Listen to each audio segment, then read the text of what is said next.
Are you looking to expand your self-publishing business to platforms outside of Amazon? Would you like to know how to publish an ebook other than on Amazon Kindle? Then you'll want to hear more about the big 4 alternatives to Kindle Direct Publishing. Stay tuned. Welcome to Self-Publishing with Dale, where you'll learn tips and strategies for publishing your own books. Have you published your ebook outside of Amazon? If so, where have you published? Drop your thoughts in the comments. I'd love to hear from you. Speaking of publishing ebooks, would you like to get your hands on the exact blueprint to a successful book launch? Then download your copy of the bestseller book launch checklist at selfpublishingwithdale.com/checklist. It's fairly obvious how Amazon owns the lion's share of the ebook publication profits today. This is why I recommend newbie publishers to start on Kindle Direct Publishing. Make no mistake about it though, Amazon doesn't own all of the global ebook publication profits, and it should be noted they lose their foothold outside the US and UK markets. According to an author earnings report from February last year, Amazon carries about 80% of ebook sales in the US and UK, whereas they only have about 50% in Canada and Australia, and even more noteworthy, 0% in New Zealand. So who takes the remaining percentage of ebook sales, and can we get access to them? The remainder of the ebook sales goes to 4 to 5 sources based on the distribution region. For the sake of simplicity, I'll get one out of the way, and that's the miscellaneous or other category.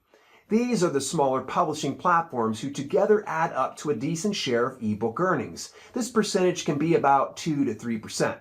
So who are the 4 alternatives to Kindle Direct Publishing? How much are they pulling in ebook profits, and can you get access to them? 1. Apple iBooks. With the exception of Canada, Apple pulls the majority of global ebook profits outside of Amazon. It's fairly easy to get an account for publishing your books through iTunes Connect. Apple makes up about 8 to 17% of sales in the US, UK, and Canada, while they hold over a third of sales in Australia and dominate over half the sales in New Zealand. 2. Barnes & Noble Nook. The retailer commonly identified for their brick-and-mortar stores has no real foothold outside the US, but don't let that dissuade you from setting up shop with Barnes & Noble Nook.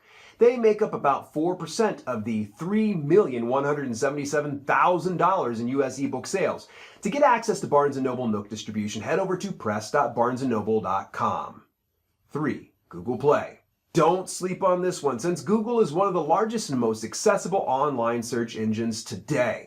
Google Play hovers around 2% of all ebook sales in the major regions according to author earnings. Up until late 2017, Google Play closed its doors to self-publishers. Right now, they're accepting a limited number of publishing accounts, so you better hurry up and nab your account immediately at play.google.com/books/publish. I personally love Google Play and get access to them through the Aggregate Publisher Publish Drive. More details on them in a future video. 4. Kobo.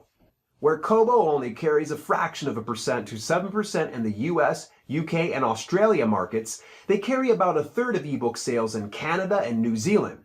Head over to writinglife.kobobooks.com to set up your account today. So, what do you think about these 4 big alternatives to Amazon Kindle Direct Publishing? Do you think it's worth giving them a shot, or do you think you'll pass on the millions of dollars off the Amazon platform? In the meantime, if you enjoyed today's content, then share it with somebody else into publishing books too.